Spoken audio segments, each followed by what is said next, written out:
সে একটা missing diary করছে থানায়।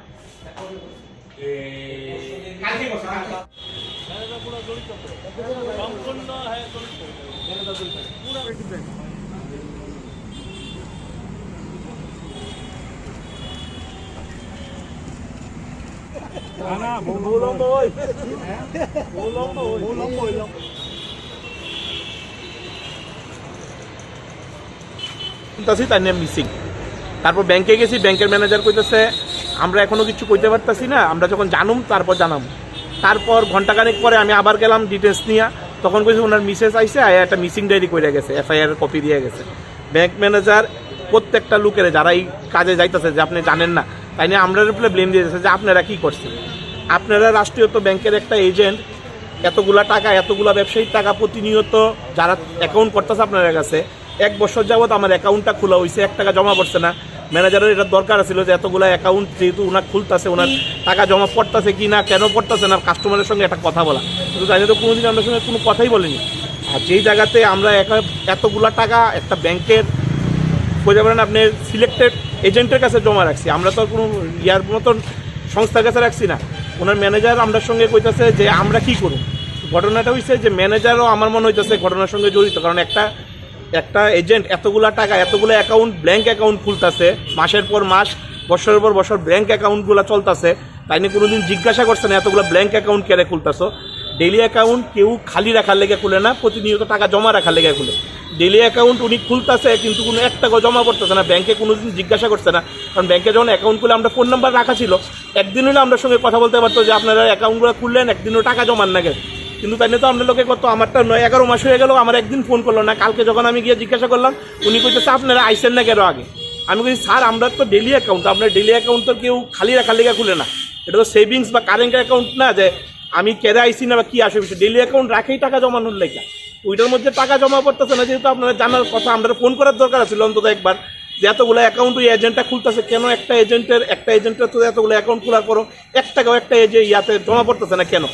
ব্যাংক ম্যানেজার আমার মনে হয় 100% এটার সঙ্গে জড়িত, কারণ তাইনের বক্তব্যটা এরকম, প্রত্যেকটা লোকের সঙ্গে অন্যরকম কথা বলে, একরকম কথা বলে না। একবার কয় যে এজেন্টের খুঁজতেছে, একবার কয় আমরা ব্যবস্থা নিতেছি, কিন্তু আমার মনে হয় না এখন পর্যন্ত তিনি ওই এজেন্টের বিরুদ্ধে একটা এফআইআর পর্যন্ত করতে পারে।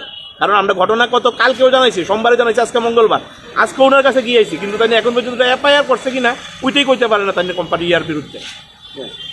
একজন আমরা Hariganga Basak road, hawkers corner এবং বিভিন্ন জায়গা থেকে তাই টাকা কালেকশন করতো। তাই হচ্ছে ত্রিপুরা স্টেট কোঅপারেটিভ ব্যাংকের মানে অথরাইজড এজেন্ট, ব্যাংক কর্তৃক নিয়োগকৃত এজেন্ট। এবং আমরা মাইক্রো ফাইন্যান্সকে প্রতিদিন একটা টাকা জমা রাখতাম স্টেট কোঅপারেটিভ ব্যাংকের আন্ডারে, এবং স্টেট কোঅপারেটিভ ব্যাংকের অ্যাকাউন্ট নাম্বার থ্রু আমরা ওই টাকাটা ফেরত পাইতাম। বছরের একটা সময় যে সময় আমরা প্রয়োজন এই টাকাটা ফেরত পাইতাম। যেহেতু ব্যাংক কর্তৃক নিয়োগকৃত এজেন্ট, সেহেতু আমরা মানে এটা নিয়ে কোনো ডাউট আসছিল না, কারণ প্রতি বছর টাকাটা ফেরত পাইতাম। এবং ব্যাংকে আমরা যখন আমার 7 তারিখে একটা টাকা ম্যাচুরিটি হয়েছে, ওই টাকাটা ব্যাংকের অ্যাকাউন্ট থ্রু ফেরত পাইছি। আমার আরেকটা বই আসছিল, আমি ব্যাংকের ম্যানেজারে জিজ্ঞাসলাম যে বইটা ঠিক মতো আছে কিনা, ম্যানেজার বাবু জানাচ্ছে ঠিক আছে। যেহেতু 7 তারিখে একটা লোক ব্যাংকের থ্রু টাকাটা ফেরত পাইছে, তার নিশ্চয়ই টাকা নিয়ে কোনো রকম মানে থাকার কথা না, কনফিউশন থাকার কথা না। এবার দেখা গেছে 3-4 দিন যাবত উনি আইতেছে না। তো আজকে আমরা গেলাম সবাই, 2-1 জন পার্টেই গেছি সবাই, ম্যানেজারে জিগাইলাম। ম্যানেজার কইতেছে আমরা নামে কোনো অ্যাকাউন্ট নাই, আমরা কোনো টাকা নাই, টাকা শূন্য। ম্যানেজার বাবু প্রথমত আমার প্রশ্নটা হয়েছে, যেহেতু আমরা যদি কোনো রকম অ্যাকাউন্ট, সেভিংস অ্যাকাউন্ট খুললেই থাকি প্রতিদিনের, আজকে ওনার যেমন আজকে 10 মাস 1 বছর যাবত অ্যাকাউন্ট, ওনার অ্যাকাউন্টে কোনো রকম অ্যাকাউন্ট খোলা মাত্র কোনো রকম টাকাই জমা হয়েছে না।